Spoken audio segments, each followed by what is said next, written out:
My name is Ethan Brooks. I'm 34 years old, and I'm a structural engineer in Manchester. Most people think my life is stable. I used to think so too. My wife, Olivia Brooks, is one of England's best mountain rescue commanders. I always believed that if anyone could save a life, it was her. That belief had carried me through years of late-night emergency calls and canceled anniversaries. Every time her phone rang, she would smile apologetically and say, "Someone needs me."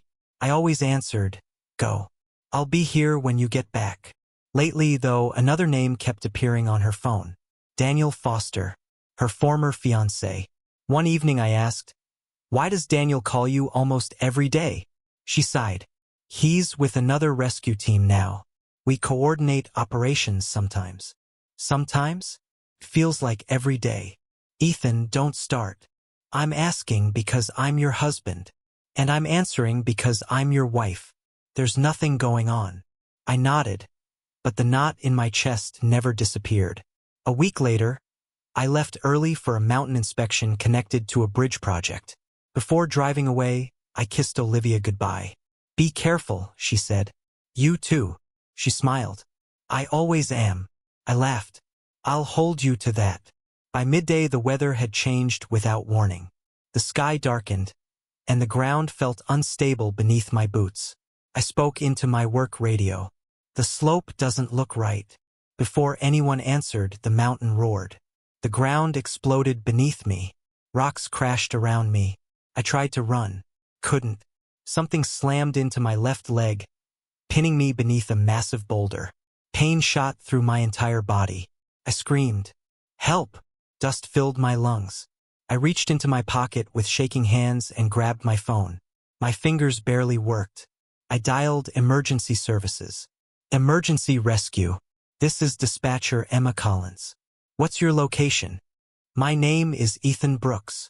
I gasped. "Landslide. North Ridge." My legs trapped. "Stay with me, Ethan." "Can you breathe?" "Yes." "Any heavy bleeding?"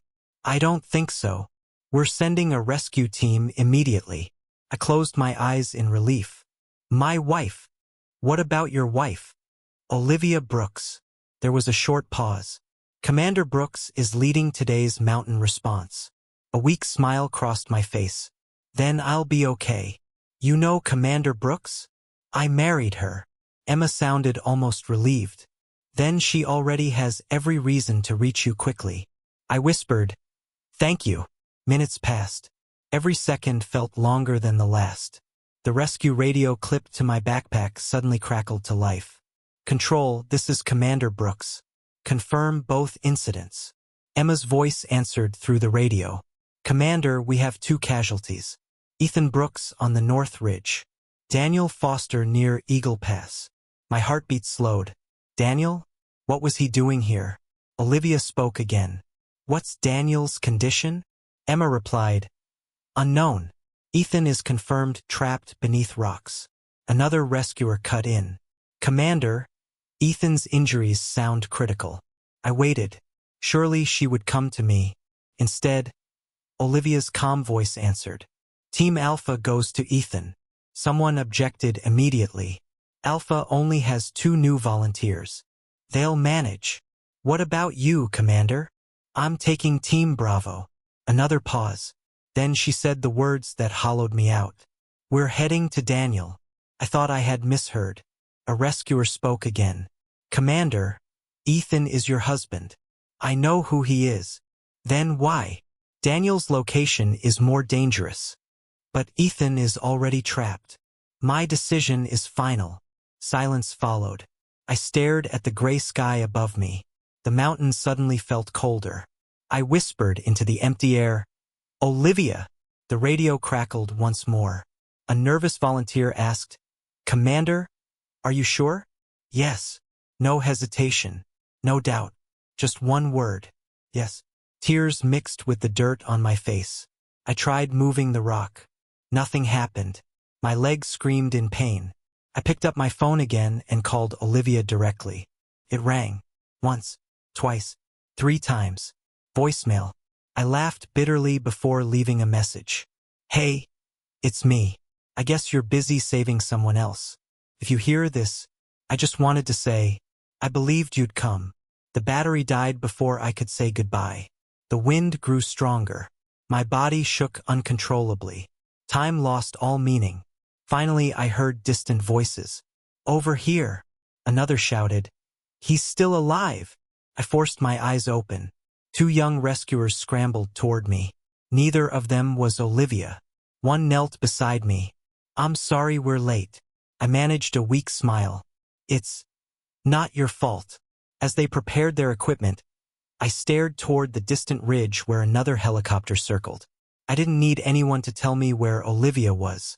I already knew. My vision blurred. Everything faded into darkness. Before unconsciousness claimed me, one question echoed through my mind louder than the mountain itself. Asterisk, was I ever your first choice? Asterisk. The first thing I heard was a steady beeping. The second was someone whispering my name. Ethan. Please wake up. I forced my eyes open. Everything looked blurry. A doctor noticed and smiled gently. Welcome back, Mr. Brooks. I tried to move. Pain exploded through my body. My leg. Don't move, the doctor said. You've suffered multiple fractures. Your left leg was crushed beneath the rocks. We repaired everything we could, but there has been permanent damage. I swallowed hard. Permanent. You'll walk again with rehabilitation, but you may never regain full strength. I closed my eyes. The mountain hadn't just broken my bones. It had stolen part of my future. The doctor continued quietly. The rescue team reached you almost 40 minutes after your emergency call. 40 minutes? I'm afraid those lost minutes made your injuries much worse. He left the room. Silence followed. Then I heard quiet sobbing. I turned my head. Olivia sat beside my bed, her eyes red from crying. She reached for my hand. I'm so sorry. I knew you'd come, I whispered. I tried. I stared at her. No, you didn't. She lowered her head. It wasn't that simple. Then make it simple. She took a shaky breath. Daniel's distress signal came from a cliff edge. We believed he could fall at any second. And me, you were trapped. I was dying. I made the decision I believed would save the most lives. Her voice sounded calm. Too calm. Almost practiced. I searched her face. I was your husband. I know. I called you. I never heard it. I left you a voicemail. Her eyes filled with tears. I listened to it after everything was over. And she couldn't answer. A nurse entered. Visiting time is over. Olivia squeezed my hand. I love you, Ethan. The words should have comforted me. Instead, they felt strangely empty. The next morning, my sister walked into the room carrying a paper cup of coffee. There you are, Grace said softly. I look terrible, don't I? You look alive. She hugged me carefully. I was terrified. I thought Olivia would reach me. Grace didn't reply. Say something. She looked toward the closed door. Did she explain herself? She keeps saying Daniel's situation looked worse. Grace frowned. Did anyone else agree? I don't know. That's the problem. Before I could answer, Olivia entered carrying flowers. Grace smiled politely. Morning. Olivia nodded. Grace. An awkward silence settled between us. Grace finally spoke. I have a question. Olivia folded her arms. Go ahead. How did Ethan wait 40 minutes when your team was already nearby? It wasn't that simple. Grace tilted her head. You keep saying that. Because it's true. No. It's convenient. Olivia's expression hardened. You weren't there. No, but my brother was. I made a professional judgment. Grace didn't raise her voice. Or a personal one. Olivia looked away. I won't argue. That's because you don't have an answer. Olivia quietly left the room. Grace sighed. She avoided every question. So did I. What do you mean? I wanted to believe her. Grace pulled a chair closer. And now, I don't know what to believe.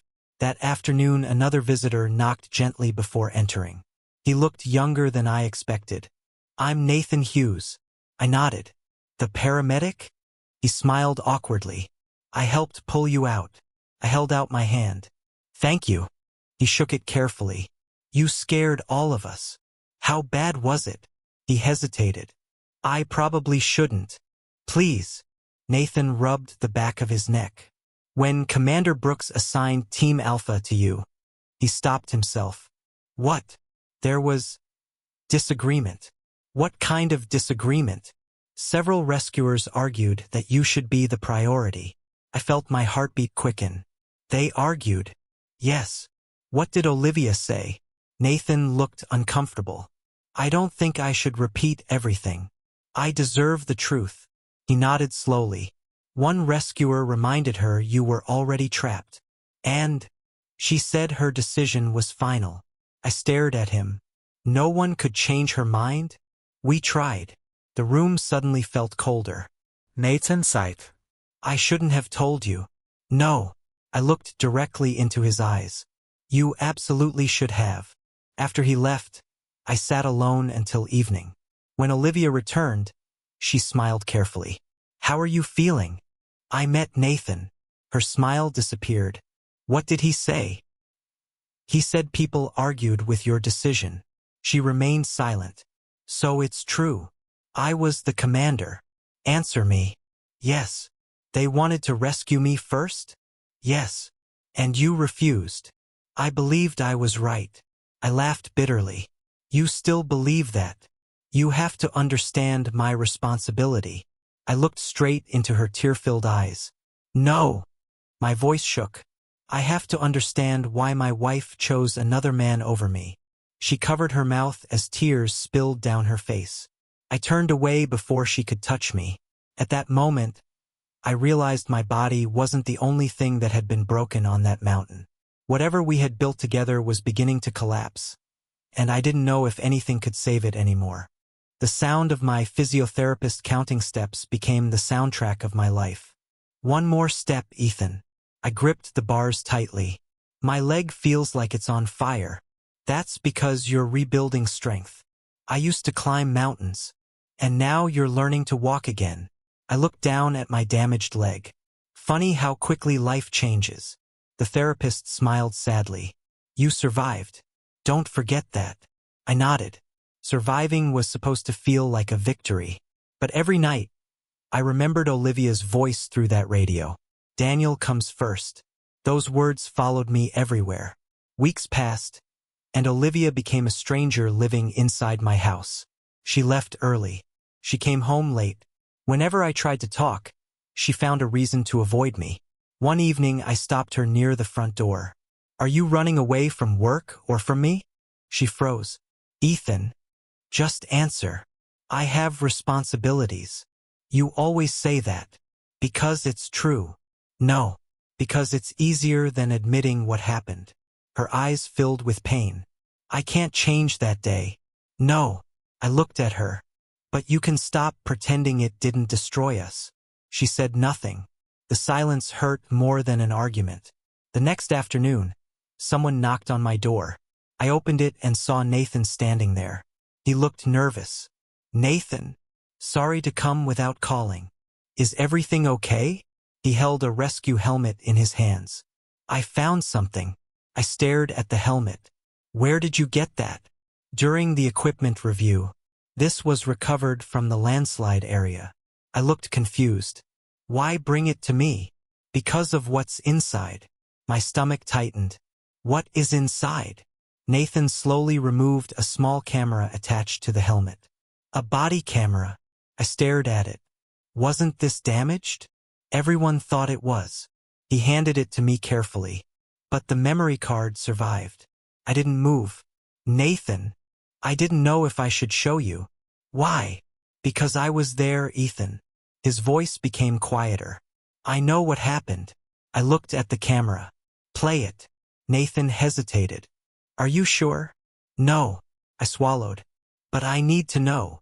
We connected the camera to my laptop. The screen went black. Then the mountains appeared. The video showed the rescue team moving through the snow. My breathing became heavier. I saw Olivia, my wife, my commander, my hero. She was walking toward my location. I leaned closer. "She's coming to me." Nathan didn't answer. The camera audio picked up voices. "Commander, Ethan Brooks is approximately 200 meters ahead." Olivia's voice responded. "Can you hear him?" A rescuer answered. "Yes, he's conscious, but his voice is getting weaker." My heart stopped. She knew. She knew I was there. The footage showed Olivia moving forward. Then another voice echoed through the radio. "Commander, Daniel Foster is calling for help near Eagle Pass." Olivia stopped. Even through the video, I could see the change in her body. A few seconds earlier, she was my wife coming to save me. Then Daniel called her name. "Olivia!" The camera shook as she turned away. I whispered, "No." Nathan looked at me. "Ethan." Couldn't blink. Couldn't breathe. The footage continued. A rescuer stepped toward her. "Commander, Ethan won't survive much longer." My hands started shaking. I already knew what was coming, but hearing it was different. Olivia looked toward Daniel's direction. Then she answered, "Daniel comes first. Ethan will hold on." The room went silent. The video kept playing, but I couldn't hear anything anymore. Those 5 words destroyed something inside me. Nathan reached for the laptop. "We can stop." "No." My voice cracked. "Keep going." After the video ended, I sat there without speaking. Nathan looked heartbroken. "I am sorry." I laughed quietly. "Everyone keeps saying that." "Ethan, what am I supposed to do with apologies?" He had no answer. The next morning, Olivia arrived at my house. Her face was pale. "You watched it." I looked at her. "How did you know?" She looked away. "Because the investigation has it. So it's real." "Ethan, please listen to me." "No. I can explain." "You don't need to." She stepped closer. "It wasn't what it looked like." I almost laughed. "I watched you walk away. I was trying to save a life. You were trying to save his life." Tears rolled down her face. "Please don't let one moment destroy everything." I stared at her. "That one moment showed me everything." She shook her head. "You don't understand." "No, Olivia." I looked at the camera on the table. "I understand perfectly." Later that day, an investigator named Rebecca Turner contacted me. "Mr. Brooks, I'm Inspector Rebecca Turner with Internal Rescue Standards. Why are you calling me?" "We received a report concerning Commander Brooks' decision." "From who?" "I cannot reveal that." "Is the video part of the investigation?" "Yes." I closed my eyes. "I didn't release it." "I know. I didn't ask anyone to punish her." "Mr. Brooks, the truth does not need your permission to come out." Those words stayed with me. I didn't leak the video. I didn't destroy Olivia. I didn't need revenge.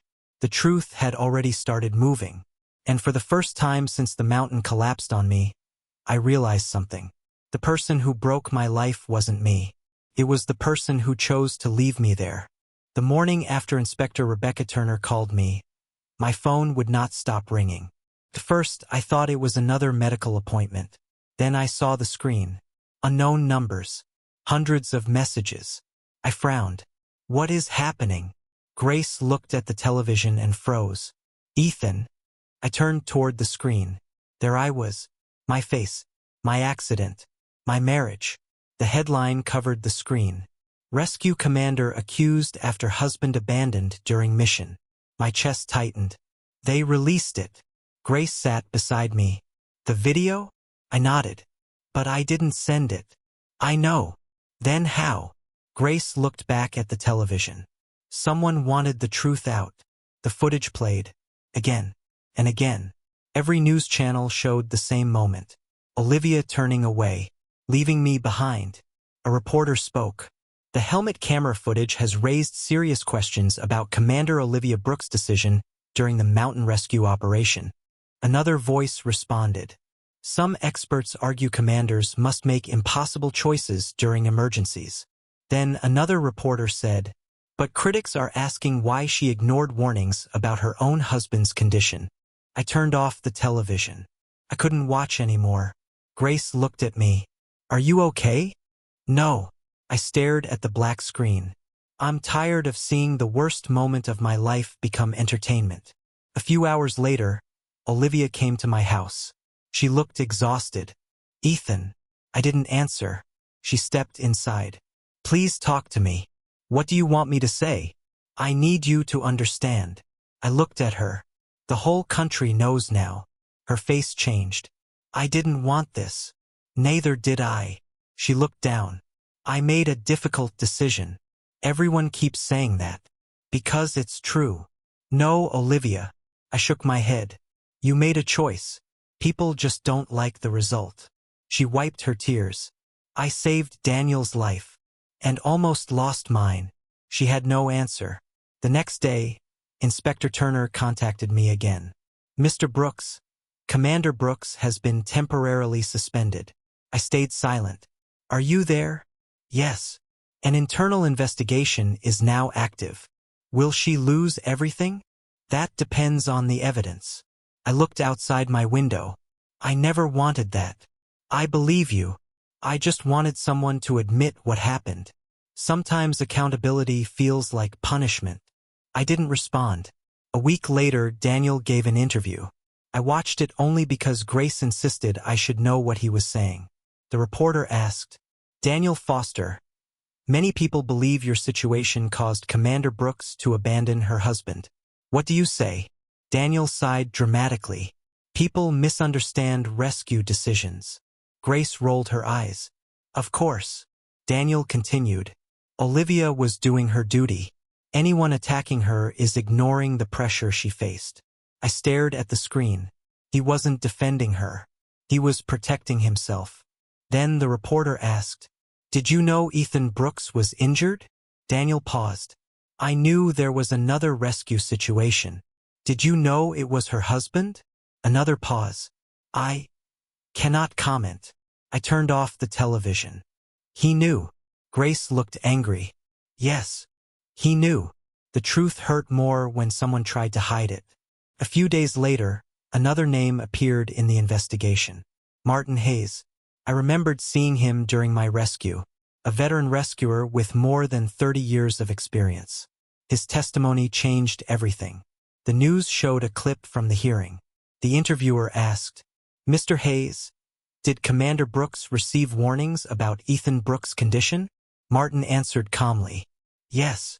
How many warnings? Multiple.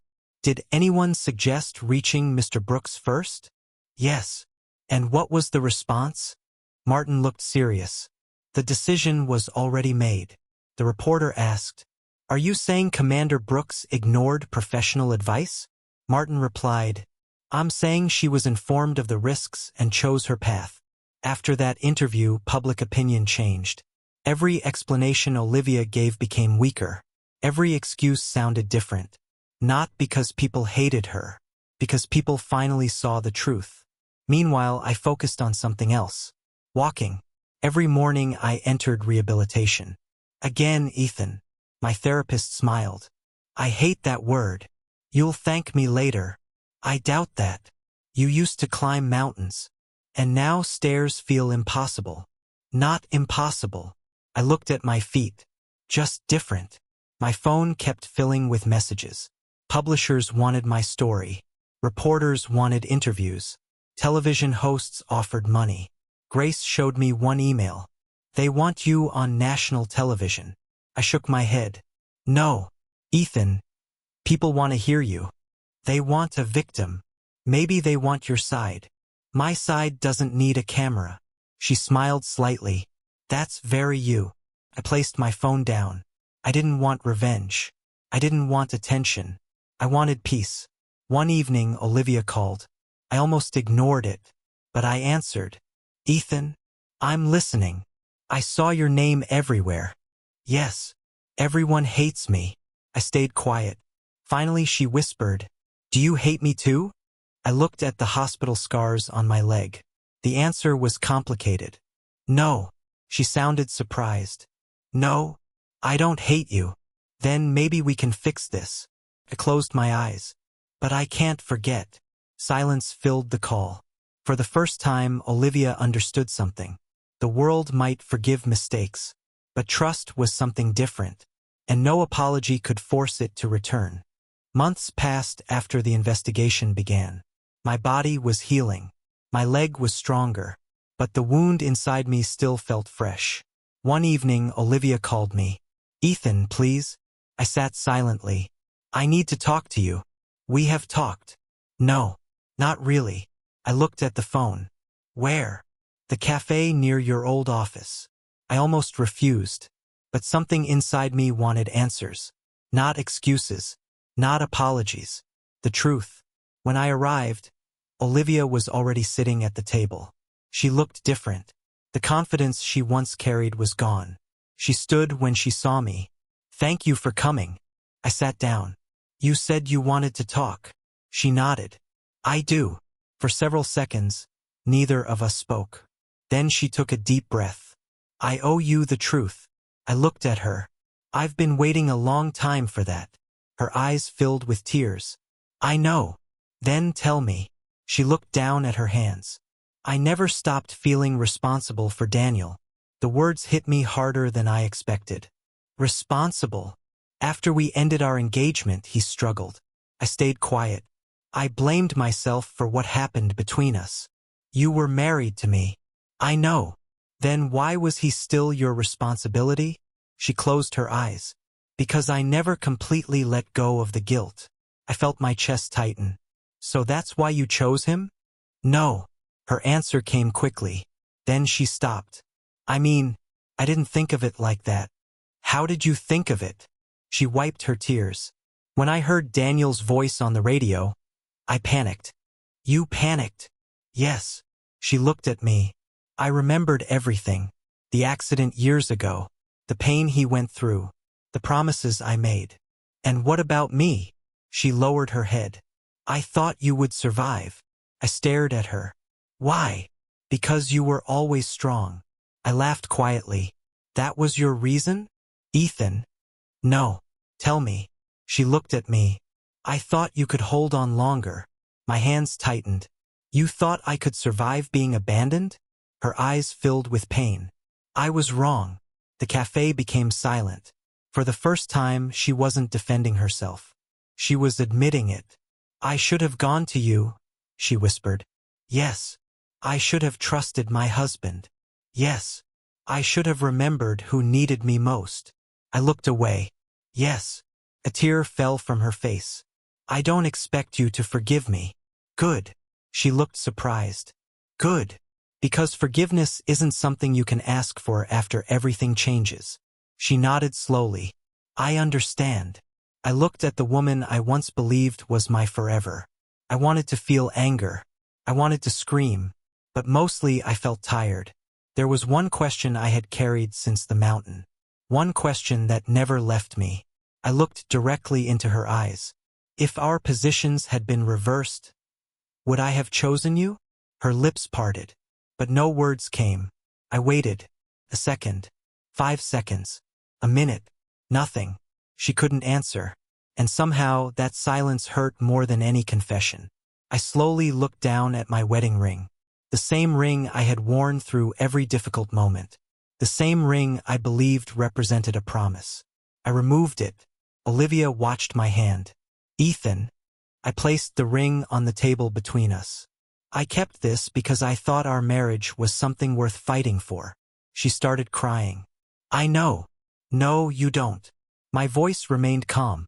"You don't know what it feels like to choose someone every day and realize they stopped choosing you." She covered her mouth. "I am sorry." I nodded. "I believe you." She looked up. "You do?" "Yes." A confused expression crossed her face. "But it doesn't change anything." I pushed the ring slightly toward her. "You didn't lose your career because of one video." She looked down. "You lost it because one decision revealed who you really were." Her tears fell faster. "I wish I could change that day." "So do I." "Is there really no chance for us?" I stood up. "I think there was a chance." She looked hopeful. "But it died on that mountain." I turned away. "Ethan." I stopped walking. "I hope someday you forgive yourself." She cried softly. "What about you?" I looked back. "I already started." Then I walked toward the door. For years, Olivia had been the person I chased, the person I waited for, the person I believed would always come back. But this time was different. This time I left. This time she was the one sitting alone. She was the one waiting. She was the one who finally understood what I had felt beneath those rocks. The worst pain wasn't being trapped. The worst pain was knowing the person you loved had a choice, and they chose someone else. The final disciplinary hearing happened on a cold Monday morning. I watched it from my apartment not because I wanted revenge. I watched because I needed closure. The news reporter spoke calmly. Commander Olivia Brooks has officially been removed from her position following the investigation into the mountain rescue incident. I turned off the television. Grace looked at me. "How do you feel?" I stared at the screen. "I don't know. You expected this. I expected the truth to come out. And now," I sighed, "now I just feel tired." Grace sat beside me. "You know you could have destroyed her." I looked at her. "What do you mean?" "You had the video. You could have gone public before anyone else." I shook my head. "That wouldn't have changed what happened." "But she hurt you." "Yes." "Then why don't you feel angry?" I thought about it. "Because anger keeps me connected to her." Grace smiled softly. "And you don't want that." "No." I looked outside. "I want my life back." After the hearing, Olivia's world changed quickly. The people who once praised her began disappearing. Friends who called her a hero stopped answering. The rescue team members who once stood beside her kept their distance. I heard about it from Nathan. We met at a small cafe near my rehabilitation center. "You look better," Nathan said. "I walk better." "That's not what I mean." I smiled. "What do you mean?" "Your eyes." I laughed. "My eyes? You don't look like someone waiting for the next disaster anymore." I looked down at my coffee. Maybe because the disaster already happened. Nathan became quiet. Then he said, "Ethan, what are you going to do now?" "I don't know." "That's not true." I looked at him. "What?" "You always had ideas." I smiled. "Before the accident, I designed buildings. And now," I shrugged, "now I rebuild myself." Nathan leaned forward. "Then help others rebuild too." A few days later, Martin Hayes contacted me. We met at his office. He placed some documents on the table. "I heard you received an offer." I nodded. "The emergency department wants me to help redesign rescue communication systems." Martin smiled. "Good. I'm not sure I'm ready. You survived something most people couldn't. Surviving doesn't make me an expert." "No." He pointed at the documents. "But understanding failure does." I looked through the plans. They were focused on improving communication between rescue teams, reducing delays, preventing mistakes. I whispered, "This could actually save lives." Martin nodded. "Exactly." I accepted the offer the following week. For the first time since the mountain, I woke up with a purpose. My days were filled with meetings, designs, and conversations. How can we improve emergency response time? How do we make sure commanders receive accurate information? What happens if communication fails? Every question reminded me of that day. But instead of breaking me, it pushed me forward. One afternoon, Nathan visited my office. "You seem different." I looked up from my computer. "Different how?" "Before, you talked about what you lost. And now you talk about what you can build." I smiled. "I guess I'm learning something." "What?" I looked at the rescue plans on my desk. "Healing isn't forgetting." Nathan nodded. "It's not." "No." I leaned back. "Healing is refusing to let betrayal define the rest of my life." A year after the accident, my project was introduced to several rescue organizations across England. People thanked me. They called me brave. They called me an inspiration. But I didn't feel like a hero. I was just a man who refused to stay broken. One evening, I saw Olivia at a distance. She was standing outside an event where my team was presenting our new system. She didn't approach. She didn't call. She simply watched. For a moment, our eyes met. I saw regret on her face. I saw memories. I saw the person she used to be. but I also saw the distance between us. A distance she created. Later that night, Grace asked, "Did you talk to her?" "No." "Why not?" I looked at the city lights. "Because there was nothing left to say." "Do you feel sorry for her?" I thought carefully. Maybe. Maybe. Yes. I feel sorry that she lost herself. Grace nodded. But I won't lose myself trying to save someone who chose not to save me. I turned back to my work. For months, I thought justice meant watching Olivia fall. I was wrong. Justice was waking up every morning and realizing I was no longer controlled by what she did. Karma never needed my help. Her choices created her consequences. My choices created my future. 1 year after the landslide, I stood at the bottom of the same mountain where my life almost ended. For a long time, I thought I would never return. Not because I was afraid of the mountain, because I was afraid of the memories. Grace stood beside me, adjusting her backpack. "You don't have to do this." I looked up at the trail. "Yes, I do." "Why?" I took a slow breath. "Because I left a part of myself here." Grace looked at me carefully. "Ethan, you survived." "I know." "Then why come back?" I smiled slightly. "Because surviving isn't the same as accepting." She nodded. "I understand." We started climbing. Every step reminded me of the past. The rocks, the cold wind. The moment I realized I was alone. But something felt different. I wasn't the same man who had been trapped there. After a while, Grace stopped. "You okay?" I looked around. "Yeah." "You sure?" I smiled. "For once, I think I am." We continued until we reached the repaired trail. The area looked different now. Safer. Stronger. Just like me. Grace looked at the path. "They rebuilt everything." I nodded. "Sometimes things can be broken and still become stronger." She smiled. "That sounds like something you would say now." I laughed. "Not something I would have said a year ago." "No." She looked at me. "A year ago, you were angry." "I was." "You had every reason." I looked toward the mountain. "I know." A quiet moment passed. Then the tears came. I didn't expect them. I thought I had already cried enough. But standing there, I finally let everything go. Grace stepped closer. "Ethan." "I'm okay." "You don't have to pretend." I wiped my face. "I'm not pretending." "Then what is this?" I looked at the mountain. "It's goodbye." Grace stayed silent. I whispered, "The man who was trapped under those rocks never came back." She looked at me sadly. "That's a painful thing to accept." "Yes." I took another breath. "But someone stronger came out instead." Grace smiled through her own tears. "That sounds like you." I reached into my bag and pulled out the old rescue helmet. The helmet that had carried the camera. The helmet that revealed the truth. The helmet that reminded me of the worst day of my life. I walked toward the memorial plaque built near the trail. Grace followed quietly. "You brought it all this way?" I nodded. "It belongs here." I placed the broken helmet beneath the plaque. For a moment I just stood there. I remembered the fear, the pain, the betrayal. Then I remembered everything that came after. The people who helped me. The lives I was now protecting. The person I became. Grace touched my shoulder. "Are you ready?" I looked back at the mountain. "Yes." "Really?"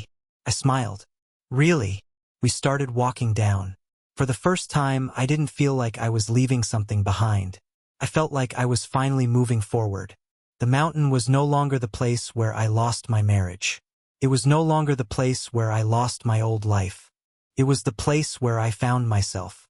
And as I walked away, I realized something important. The mountain didn't break me. It revealed who I could become. Several years had passed since the mountain changed my life forever. The man who once struggled to walk was now standing on stages across England, speaking to rescue organizations about safety, communication, and responsibility. My emergency communication system had become something bigger than I ever imagined. One afternoon, I walked into a rescue training center and saw young recruits waiting for my presentation. A nervous recruit approached me. "Mr. Brooks." I smiled. "Just Ethan." He laughed. "Sorry, Ethan." I wanted to say thank you. For what?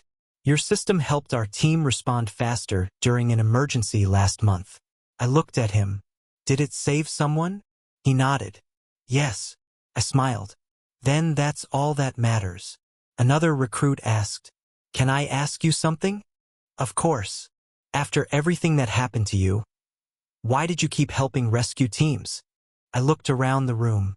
Because years ago I would have answered differently. I learned something important. What? Bad experiences can either make you want the world to suffer, or they can make you want to stop others from suffering. The room became quiet. I chose the second. Later that year, I agreed to give my first public speech. Grace was surprised when I told her. You hate interviews. I do. Then why now? Because people need to understand the lesson. She smiled. Not Olivia? I shook my head. No. Not revenge. No. Then what? I looked at the speech notes in my hand. Accountability. The event was filled with rescue workers, leaders, and new recruits. When I stepped onto the stage, I saw hundreds of faces watching me. A journalist named Sarah Bennett approached me afterward. Ethan, that was powerful. Thank you. Many expected you to attack Olivia. I smiled slightly. They expected a story about revenge. And instead, I wanted to talk about choices. Sarah nodded. Do you think people understand? Some will. And the others? They will when they face their own decisions. My story was never about destroying Olivia. It was about understanding what happened and refusing to become the same kind of person who hurt me. Years later, I unexpectedly saw Olivia again. I was leaving a community center after visiting a team that used my rescue system. She was standing near the entrance. For a moment, neither of us moved. Then she smiled softly. Ethan. Olivia. She looked older. Not broken. Just different. The confidence she once carried was gone. She seemed quieter. More human. I didn't expect to see you here. Neither did I. She looked at the building behind me. I volunteer here sometimes. I heard. Her eyes widened slightly. You heard. People talk. She nodded. I don't do it for attention. I know. I used to think helping people meant being remembered. She looked down. Now I just want to help. I didn't know what to say. After everything, seeing her wasn't painful anymore. It was just a memory standing in front of me. She took a deep breath. I owe you an apology. I stayed silent. I was selfish. She looked at me. I convinced myself I was making a professional decision. But the truth is I let my past control my present. I listened. I hurt the person who trusted me most. Her voice shook. I am sorry, Ethan. I nodded. Thank you for saying that. She looked surprised. That's all. What else should there be? I don't know. I don't hate you. Her eyes filled with tears. But, I looked at her. But trust doesn't return because someone regrets losing it. She nodded slowly. I continued. I stopped carrying the anger long ago. But trust doesn't grow back after it's buried. The words were difficult. But they were honest. She wiped her eyes. I understand. For the first time, I believed she did. No arguments. No excuses. No attempt to change the past. Just acceptance. She smiled sadly. I hope you have a good life. I hope you do too. Then we walked away. She went one direction. I went another. And that was okay. As I drove home that evening, I thought about the mountain. The accident. The video. The betrayal. For years, I believed my victory would be watching Olivia lose everything. I was wrong. Her career ending was never my victory. My victory was waking up every morning without hatred. My victory was building something meaningful from my pain. My victory was surviving betrayal without becoming bitter. When I arrived home, I sat quietly for a moment. The old version of me wanted answers. The new version of me had peace. I looked at the road ahead and finally understood the truth. She saved the man she couldn't let go of. I survived long enough to let go of her. I thought I lost everything on that mountain. My marriage, my trust, my old life. But I was wrong. The mountain didn't take my life away. It gave me a new one. In the end, the life I rescued wasn't my marriage. It was my own.